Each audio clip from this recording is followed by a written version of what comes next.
예전에 있었던 이렇게 직업 가운데에서 이제 요즘 와가지고 사라지는 직업이 많이 있습니다. 그리고 또 새로 생겨난 그런 직업들도 있고요. 여러분 코로나 이후로 소위 말하면 유튜브라고 하는 이 동영상 채널들을 많이 보시는 분들이 있으실 거예요.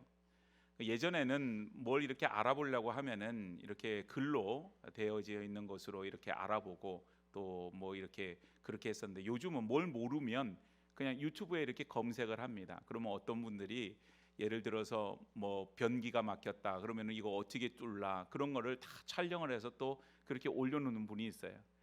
혹시 여러분 그걸 보면서 이런 생각 안 해보셨는지 모르겠어요. 저 사람은 시간이 얼마나 남아서 저렇게 쓸데없는 짓을 하나, 저런 걸 다 찍어서 올려놓나, 혹시 그런 생각 해보시지 않는지 모르겠어요. 그런데 여러분, 그게 다 돈이라고 하는 건 아십니까? 사람들이 그걸 많이 보면요, 돈을 많이 번대요. 그래서 미국에 8살 난 그 아이가 있는데, 라이언이라고 하는 아이입니다. 이 아이가 2018년도 6월부터 2019년도 6월까지 1년 동안 뭘 했냐면, 유튜브 이제 부모가 찍어줬겠죠. 그래서 거기에 이제 나오는데 새로 장난감을 사서 그 장난감을 조립하고, 그리고 장난감을 가지고 노는 장면을 찍어 놓아서 이렇게 이제 그 사람들이 볼 수 있도록 한 거예요. 그걸 통해서 1년 동안 얼마를 벌었느냐? 2,600만 불을 벌었어요. 얼마인지 상상이 잘 안 가시죠? 이거를 오늘날 그 돈으로 환산을 해보니까 얼마가 되냐면 무려 350억 정도 됩니다. 8살 난 아이가 1년 동안 350억이나 되는 돈을 벌었다. 이게 참 놀라운 일이죠, 그죠? 이게 이전에 없었던 그런 일들인데, 새로운 직업으로서 요즘 이제 특히 초등학교 다니는 아이들 장래 희망이 뭐냐 그러면은 뭐 의사요, 또 선생님이요, 뭐 이런 얘기를 하는데, 그 중에 4위에 이렇게 랭크된 게 뭐냐면 자기는 유튜브 방송을 하는 그런 유튜버가 되겠다, 그렇게 얘기하는 사람들이 많다는 거예요. 근데 뭐 이게 유튜버뿐만 아니라 이런 동영상 이제 중계하는 그런 여러 사이트들이 많이 있습니다. 이걸 통해서 요즘 젊은이들이 많이 버는 사람들은 굉장히 돈이 많이 벌고, 또 거기에 이렇게 호기심을 가지고 하는 그런 많은 사람들이 있어요. 많은 경우에 거기에 소위 말하면 먹방이라고 하는 동영상도 올라와 있고, 반려동물 키우는 그런 동영상도 와 있는데, 이런 것들이 다 자기가 못하는 거를 대리만족으로 하는 그런 경우도 많죠. 그래서 여행 못하는 사람을 대신해서 여행하면서 곳곳을 보여주는 그런 사람도 있고, 또 자기가 이렇게 마음껏 먹지 못하는 사람들은 특히 다이어트 하는 사람들, 이런 사람들 먹방을 보면서 대리만족을 얻어요. 자기는 키우고 싶은데 형편이 못 돼서 못 키우는, 반려동물 못 키우는 사람은 그거 키우는 걸 보면서 오히려 대리만족을 얻더라. 그래서 이게 새로운 그런 직업으로 이렇게 보여지고 있다, 이렇게 이제 얘기를 합니다. 뭐 우리 교회도 사실 이제 지금 이 예배가 유튜브로 실시간 중계가 되고 있다는 거 여러분 아시죠?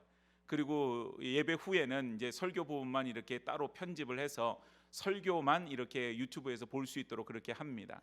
그러니까 이게 이제 다 개인 방송 중에 하나라고 이렇게 볼 수 있는데, 이런 직업을 가진 사람을 뭐라고 얘기하냐면 크리에이터라고 이렇게 얘기합니다. 이제 크리에이터라고 하는 말을 그냥 직역하자면 이제 창조자다, 이런 의미가 되어져요. 뭐를 창조하는 사람, 그런 사람이 되어집니다.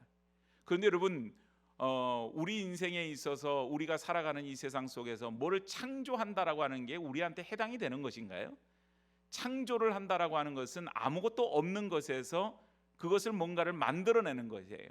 그러다 보니 우리에게 있어서 창조자라 이렇게 얘기할 때는 좀 거부감이 생겨요. 하나님밖에는 창조자가 없는데 어떻게 해서 그런 직업을 가진 게 창조자가 되나?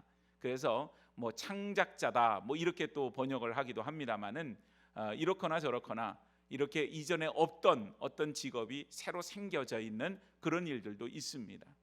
자, 그런데 여러분, 오늘 우리에게 있어서 종교개혁 기념주일을 맞아요. 우리 아까 장로님께서 종교개혁 기념주일에 대한 그런 이제 기도 내용이 있으셨는데, 정말 캐톨릭의 그런 구태의연하고 이렇게 잘못된 그런 신앙 밖에 있었던 그런 행태를 바로잡기 위해서, 그래서 이제 종교개혁이라고 하는 것을 개신교가 이제 뭐 해낸 거죠. 마틴 루터로부터 시작한 거죠. 그래서 거기에는 말 그대로 면죄부를 팔았던, 우리가 죄를 지었을 때는 예수 그리스도의 보혈의 공로, 그 능력으로 우리가 죄 씻음을 받게 되는데, 죄를 사함을 받기 위해서 무슨 티켓을 돈을 주고 산다, 이것은 이제 성경적인 내용이 아닌데 로만 가톨릭에서 그런 일들을 했다고 하는 거예요. 그래서 오직 성경, 오직 믿음, 오직 은혜, 이런 이제 캐치프레이즈를 가지고 종교개혁이라고 하는 것을 시작을 하게 되었습니다. 이전에 없던 것으로부터 새로워지는 것이 아닌, 우리에게 있어서 기존에 있던 것이지만 왜곡되고 잘못되고 변질된 것들을 새롭게 하기 위해서 종교개혁을 하게 된 겁니다. 오늘 10월 마지막 주일은 종교개혁 기념주일로 우리가 지켜요. 이 주일을 통하여서 우리는 정말 다시 한번 우리의 신앙을 점검해 보는 시간을 가져야 할 것입니다. 우리의 신앙이라고 하는 것이 시간이 지나다 보면 바리새인들 모습처럼, 서기관들의 모습처럼 변질되고 또 중세 가톨릭의 모습처럼 변형되어지는 그런 모습으로 있기가 쉬운데, 우리는 날마다 새로워져야 되는 사람이고, 그렇기 때문에 오늘 종교개혁 기념주를 맞아서 우리 신앙을 돌아보며 우리가 새롭게 되어지는 귀한 시간을 가져야 할 줄로 믿습니다. 오늘 여러분, 새롭게 된다는 것은 다시 말씀드리지만 새 것을 의미하는 것이 아니에요. 새 것이라고 하는 것은 사실은 어떻게 보면 그 순간인 것이고요, 그것은 시간이 지나면 다 헛것이 되어져요. 여러분, 이런 얘기를 합니다. 자동차를 새로 샀을 때 그 가치가 이제 시간이 지나면 중고차가 되어서 그 가치가 떨어지게 되는데, 가장 크게 가치가 떨어질 때가 언제냐? 자동차를 1년 타고 팔았을 때 그 가치가 많이 떨어져 있나? 2년 타고 팔았을 때 가치가 많이 떨어져 있나? 이런 거를 계산을 해보면요, 가장 그 새 차를 사고 나서 가치가 가장 많이 떨어질 때는 언제냐? 그 새 차를 내가 인수받아서 시동 걸고 바로 타고 나갈 때예요. 그 키로수는 얼마 안 되는데 이미 내가 시동 걸고 타고 나가면은 무슨 차가 되는 거예요? 새 차가 아니라 중고차가 되는 거예요. 오늘 여러분, 우리의 인생은 살아온 세월들이 있잖아요. 뭐 어린 친구들은 어린대로, 또 이제 연세가 많으신 어르신들은 또 그대로 새로운 세월들이 있어요. 살아온 세월들이. 그러나 여러분, 우리가 살아온 세월이 길다고 해서 우리가 새로워지지 못한다? 그건 아니에요. 왜냐하면 우리에게 있어서 새로워진다고 하는 것은 새 것을 의미하는 것이 아닌, 하나님 안에서 우리가 믿음으로 새로워질 때 비로소 새로워지기 때문입니다. 오늘 저와 여러분들이 종교개혁 기념주일을 맞아서 하나님 안에서 다시 한번 우리의 믿음을 점검해보고 주 안에서 새로워지는 귀한 시간이 되어지기를 주님의 이름으로 축복합니다. 오늘 먼저 이 일을 위해서 생각하는 것이 세 가지가 있는데, 첫 번째는 우리 인생을 알아야 돼요. 첫 번째, 인생은 풀과 같은 존재다, 그걸 말해주고 있어요. 오늘 본문 1절과 2절 말씀을 보니까, 주여 주는 대대에 우리의 거처가 되셨나이다. 산이 생기기 전, 땅과 세계도 주께서 조성하시기 전, 곧 영원부터 영원까지 주는 하나님이시니이다 그랬어요. 오늘 여러분, 하나님께서 창조자가 되어주신 창조주 하나님이신데, 하나님께서는 창세기 1장 1절에 보니까 태초에 하나님이 천지를 어떻게 하시더라? 창조하시니라. 언제요? 태초에. 태초라고 하는 것은 모든 것이 시작하기 이전에 그 무렵에 하나님께서 천지를 창조하셨습니다. 그러면 하나님은 언제부터 계신 분이셨어요? 하나님은 영원 전부터 원래 그 시간부터 계셨던 유일한 분이 바로 하나님이시라고 하는 거예요. 그래서 이제 모세가 하나님의 그 부름을 받고서는 이제 그 모세가 하나님 앞에 가서 물어봅니다. 이 백성에게 가서 하나님을 어떻게 소개해야 됩니까? 그랬더니 출애굽기 3장 14절에 모세에게 하나님이 이렇게 말씀하세요. 나는 스스로 있는 자니라. 무슨 말이에요? 이 세상에 어떤 것도 스스로 존재하는 건 없어요. 뭔가에 의해서 만들어진 것입니다. 여러분, 우리가 이렇게 성경책을 참 편안하게 돈만 주면은 이 성경책을 내 손에 줄 수 있지만, 이 성경책은 누군가에 의해서 만들어졌겠죠. 안에 있는 말씀을 말하는 게 아니에요. 책이라고 하는 그런 개념에서 보면 출판사에서 또 인쇄하는 사람들이 이 책을 만들어내지 않았겠어요? 그러니까 어떤 것도 만들어내지 않은 게 없어요. 심지어는 우리의 육신은 어때요? 부모님으로부터 그 이제 뱃속에서부터, 엄마의 뱃속에서부터 태어나게 되죠. 그런데 여러분, 하나님은 누군가에 의해서 만들어진 존재가 아니라고 하는 사실입니다. 원래부터 계시던 존재. 그래서 나는 스스로 있는 자니라, 이렇게 말하는 거예요.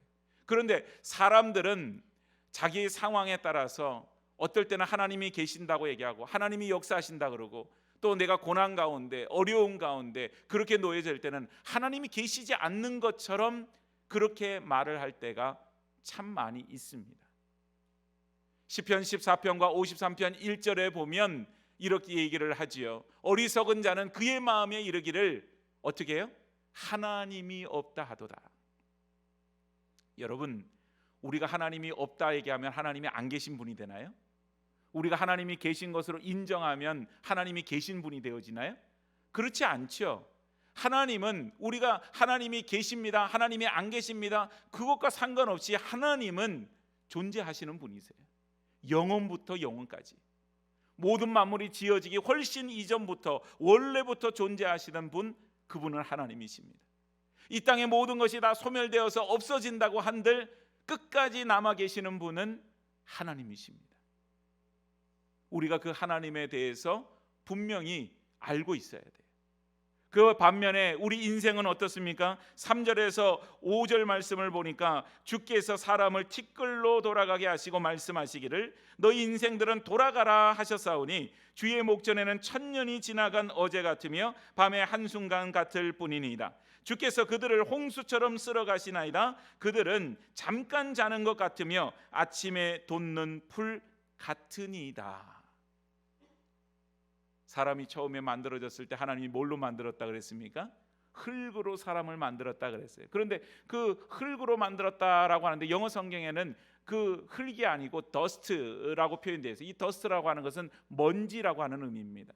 그러니까 사람이 만들어졌을 때 먼지와 같이, 티끌과 같이 정말 보잘것없는 그런 존재로부터 하나님의 형상을 따라 지음을 받았다고 하는 사실이에요. 그리고 나서 이 땅에서의 삶을 살다가 이제 우리가 이 땅에서 모든 시간이 끝나게 되면 다시 그 사람은 어디로 돌아가요? 바로 흙으로, 먼지로, 티끌과 같은 존재로 돌아가게 되어진다고 하는 사실입니다. 오늘 여러분, 사람이라고 하는 것은 어떻게 보면 허망한 존재. 그런데 여기 보니까 이제 천년이 지나간 어제 같고 밤의 한순간 같다, 이런 얘기를 합니다. 연세가 드시고 되면 밤잠이 없어진다 그래요. 그래서 어떤 분들은 밤에 자는 것이 너무 괴롭고 힘들다, 이렇게 말씀하는 분이 있습니다. 자다가 실컷 잔 것 같은데 눈을 떠보니까 1시간 지났다 그러고, 그래서 밤새도록 잤다 깼다 잤다 깼다 이거를 여러 번 반복하다 보니 밤이 너무 길다고 그런 얘기를 하시는 분도 있어요. 그런데 여러분, 그러지 않은 분들은 어때요? 밤에 잠을 자는데 그저 눈을 감고 잠을 잠깐 잔 것 같은데 금방 7시간이 흐르고 8시간이 되어서 그러고는 아침을 맞이하게 되어져요. 우리가 낮에 활동할 때는 하루가 길다고 느껴질 때가 있습니다. 아침 이른 시간부터 저녁에 잠자리에 들 때까지 하루가 분주하고 바쁠 때가 있어요. 아침에는 이걸 하고 점심 때는 이걸 하고 오후에는 이걸 하고, 그러다 보니까 하루 똑같은 8시간인데 엄청 길게 느껴져요. 그런데 밤에는 잠자리에 들었을 때 그 시간이 너무 짧게 느껴지는 거예요. 여러분, 오늘 우리 인생이라고 하는 것은 그렇게 짧고 그렇게 유한하다고 하고, 그리고 금방 지나가는 그런 시간이라고 얘기를 합니다. 그런데 그 인생을 뭐로 비교하느냐? 풀로 비교를 하고 있어요. 오늘 풀이라고 하는 것은 6절 말씀을 보니까 이렇게 표현합니다. 풀은 아침에 꽃이 피어 자라다가 저녁에는 시들어 마르나이다. 이스라엘은 비가 안 오는 곳이에요. 그러다 보니까 뭔가 자라난다고 하는 것이 굉장히 어렵습니다. 제가 살았던 애리조나도 그랬었어요. 너무 낮에는 뜨겁지요. 여름날에 45도, 6도 이렇게 막 올라가니 식물이 자랄 수가 없어요. 인위적으로 물을 주지 않으면 못 자라요. 그런데 광야 속에, 들판 속에 있는 그런 풀들이 그대로 여전히 놓여져 있습니다. 아침에 내리는 이슬을 먹고 자라고, 그때는 생기를 얻어서 반짝 피는 것 같지만 그 뜨거운 햇볕 아래에서는 다 말라지고 그저 쓰러질 뿐이에요. 오늘 여러분, 우리에게 있어서 우리의 삶은 이렇게 풀과 같이 어느 때는 무성한 것 같지만 저녁 때가 되면, 그 시기가 되면 시들고 말라지게 되어지는 그런 인생이 바로 우리 인간의 인생이라고 하는 사실이에요. 그런데 여러분, 사람이 살면서 착각하지 않아요? 내 삶이 영원할 것처럼, 내 삶이 계속될 것처럼 그런 착각 속에 빠져 있는 경우들이 참 많이 있습니다. 이제 살아온 세월이 길어서 내 육신이 병이 들고 이제 하나님 앞에 갈 그런 시간들이 얼마 남지 않았을 때에는 매일매일이 소중하고 귀하지요. 그런데 여러분, 그런 분들은 정말 나에게 주어진 시간이라고 하는 것이 정말 아깝고 귀하고, 마치 소설에 나오는 마지막 잎새처럼 그 잎사귀가 떨어지면은 완전히 모든 나무의 잎사귀가 다 떨어지고 내 인생도 끝나버릴 것처럼 그런 마음을 가질 때에는 우리 인생이 귀한 거예요. 그런데 사람이 착각하는 것은 내 인생이 오늘도 내일도 내년에도 후년에도 계속해서 이루어질 것 같은 그런 착각 속에 빠져 있는 경우가 많이 있다고 하는 사실이에요. 사랑하는 여러분, 우리는 무성했다가 시들어버리는 풀과 같은 존재임을 기억할 수 있기를 축복합니다. 이것이 없으면 우리가 새롭게 되어질 수 없어요. 내 인생이 유한합니다. 내 인생이 유한하기 때문에 언젠가 때가 되면 먼지와 같은 존재로 돌아가게 될 것입니다. 그 마음이 있을 때, 그 생각이 있을 때 우리가 하나님을 붙잡게 되고 하나님을 의지하고 우리의 인생이 하나님으로 말미암아 새롭게 되어질 줄로 믿습니다. 두 번째는 산다고 하는 것이 뭐냐, 이렇게 생각을 해보면 산다고 하는 것은 죽어가고 있는 것이다, 이렇게 말할 수 있어요. 오늘 하루를 살게 되면 그만큼 우리에게는 죽어가는 날짜가 하루 가까워지는 그런 것이다, 이렇게 보지요. 2022년에 작년입니다. 우리나라 사람들의 기대 수명, 평균 기대 수명이라고 하는 게 있어요. 그게 여러분 몇 살인지 아세요? 우리나라 사람들에게 평균 기대 수명이 83.5세래요. 이 말이 무슨 말인가 하면 2022년도에 태어난 아이가 앞으로 몇 년을 살아가겠는가, 그 평균적으로 기대하는 수명이 83.5세 이렇게 살아간다는 거예요. 물론 우리 교회 어르신들 가운데에는 이 연세를 이미 훌쩍 넘으셔서 평균 수명 이상의 삶을 사시는 경우도 많습니다. 근데 제가 이렇게 가만히 보니까요, 교회 나와서 이렇게 신앙생활 하시는 분들은 정말 장수의 복을 누리는 분들이 참 많아요.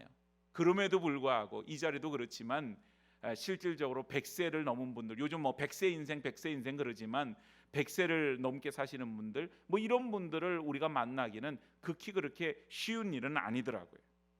그래서 독일의 이제 저널리스트인 롤란트 슐츠라고 하는 사람이 2018년도에 죽음의 에티켓이라고 하는 책을 썼어요. 거기에 보니까 이런 내용이 있어요.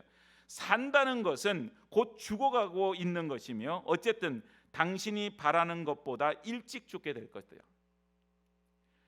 우리가 생각하고 우리가 바라는 것보다는 생각보다 죽음이라고 하는 것이 빨리 다가올 수 있다고 하는 사실입니다. 그래서 오늘 산다고 하는 것은 결국은 우리가 하루를 죽어가는 것과 마찬가지다. 이게 되게 부정적이고 참 그 삶이 어떻게 보면은 그러기 때문에 우리 인생이 더덥고 헛되다, 이걸 말하고자 하는 것이 아니에요. 사람들의 영혼은 오래 살고 싶어하고 영혼을 꿈꾸지만 우리에게 남은 시간이 한정되어 있기 때문에 우리에게 지금 있는 이 시간들을 말 그대로 소중하게 여기고 감사함으로 우리가 여기지 않으면 우리가 새롭게 되어진다고 하는 것은 의미가 없다, 이 말입니다. 사랑하는 여러분, 연세 드신 분들은 가끔가다 그런 얘기를 해요. 지금 이제 가을이 깊어가서 이번 그 뉴스를 보니까 그렇더라고. 이번 주가 단풍의 절정기래요. 단풍의 절정기. 그래서 지금 가로수도 이렇게 보면 단풍이 울긋불긋 예쁘게 들고 산들도 바라보면 단풍이 예쁘게 들고 막 그래요.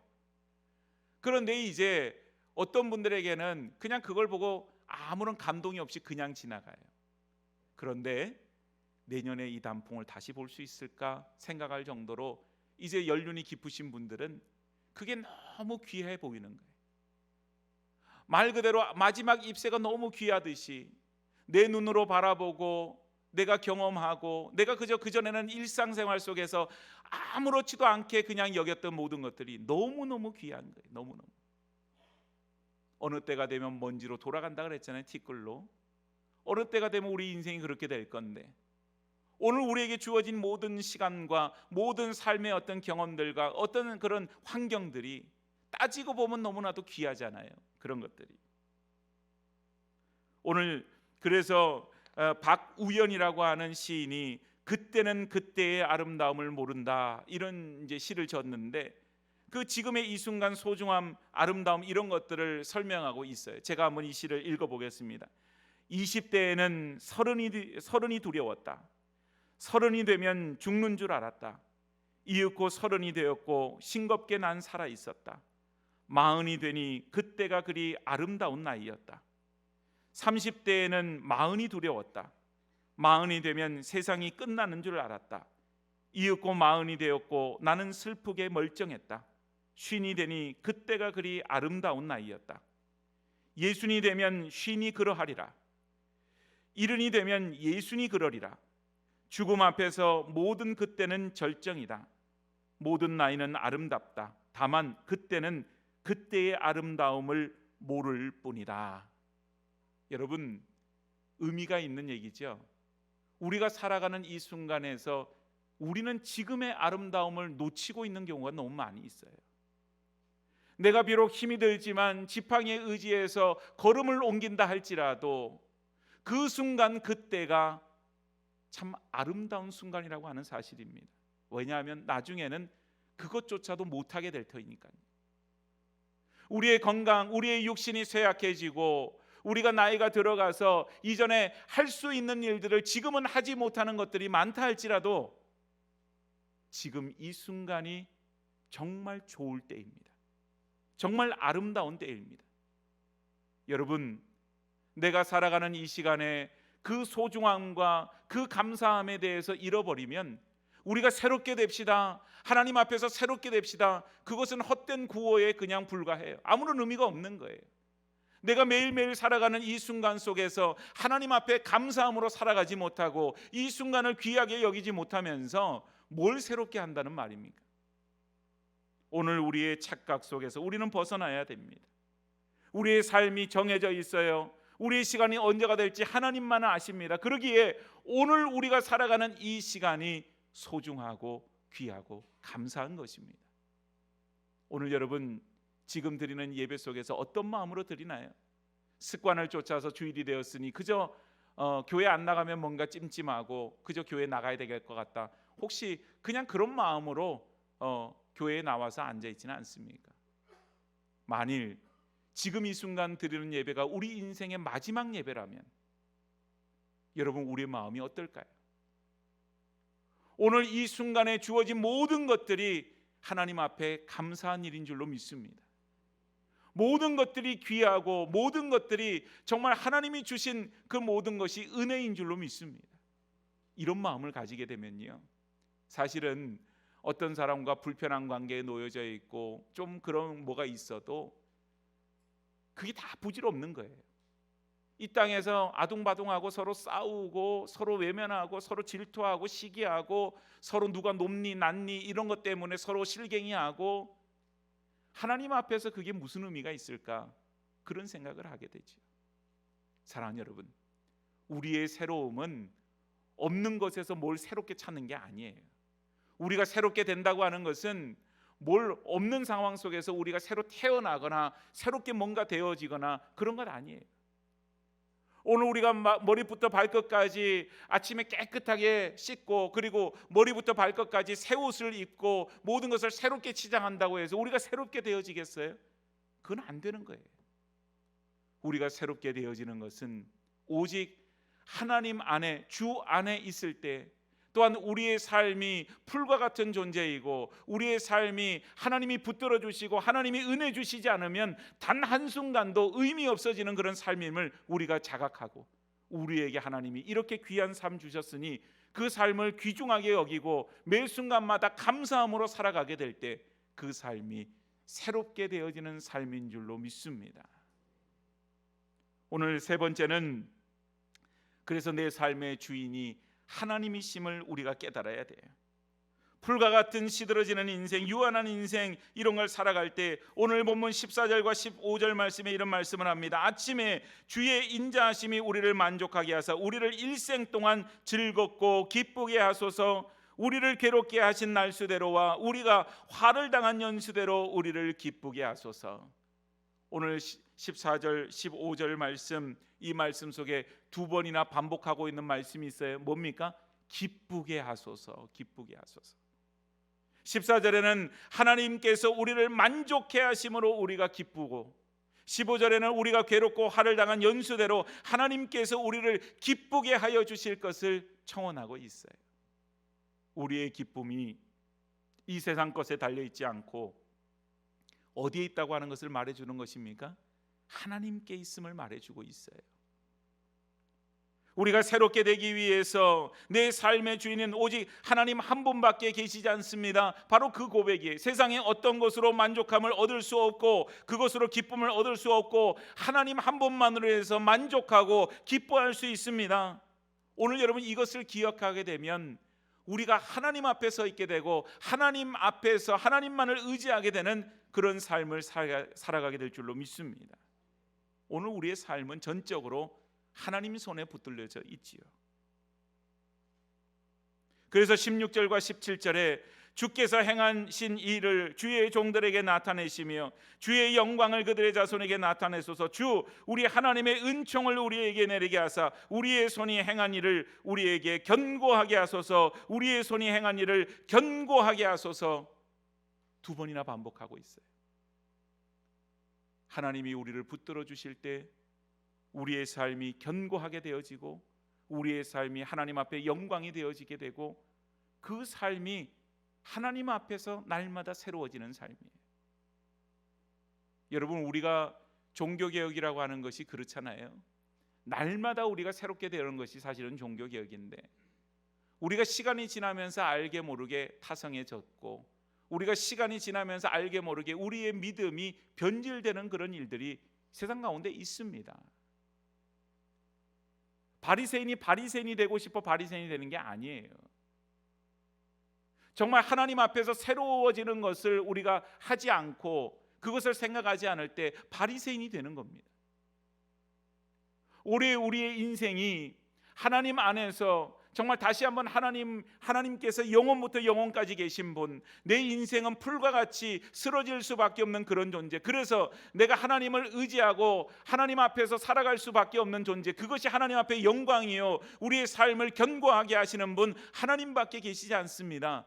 그 믿음으로 돌아가는 것이 우리에게 종교개혁이고 우리가 새로워지는 길이 되어진다고 하는 사실이에요. 사랑하는 여러분, 세상은 어지럽습니다. 세상에서는 아까 이런 유튜버들이 계속해서 뭔가를 만들어내고 새롭게 하고 이렇게 하느라고 애를 쓰지요. 새롭지 않으면 도태되는 세상이에요. 그래서 여러분, 음식점도 이렇게 많은 나라가 없어요. 세상에 다녀보면.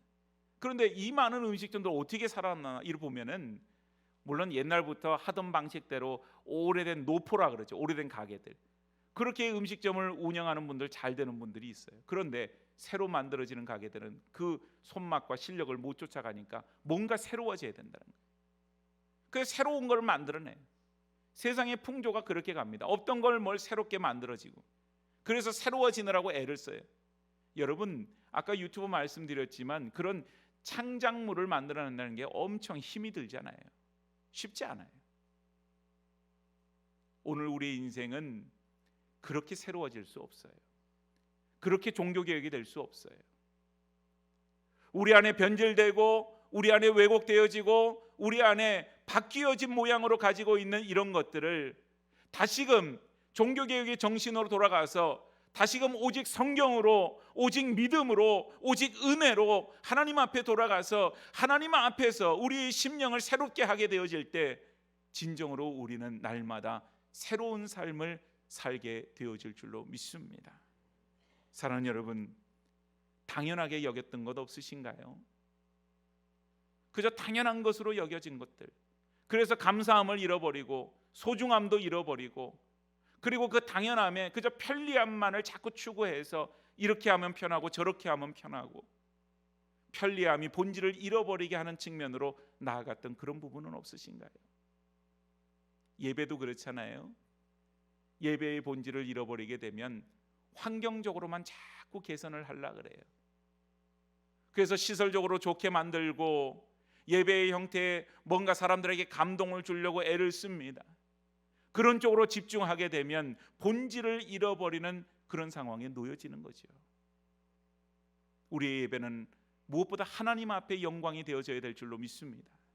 우리의 신앙은 하나님 앞에 영광이요 하나님 앞에 믿음으로 견고하게 서나가는 그런 시간이 되어져야 될 줄로 믿습니다. 이것이 새로워지는 거고 이것이 종교개혁이에요. 우리가 시간이 지나면서 이 부분에 대해서 놓쳐버린 것이 없습니까? 그냥 너무나도 익숙해지고 너무나도 편해지고 너무나도 당연한 것으로 여겨져서 우리가 하나님 앞에서 새로움을 잃어버린 채 그저 옛 습관을 쫓아다니는 옛사람으로 그렇게 가고 있는 부분이 없나요? 사랑하는 여러분, 오늘 저와 여러분들의 믿음이 새로워질 수 있기를 축복합니다.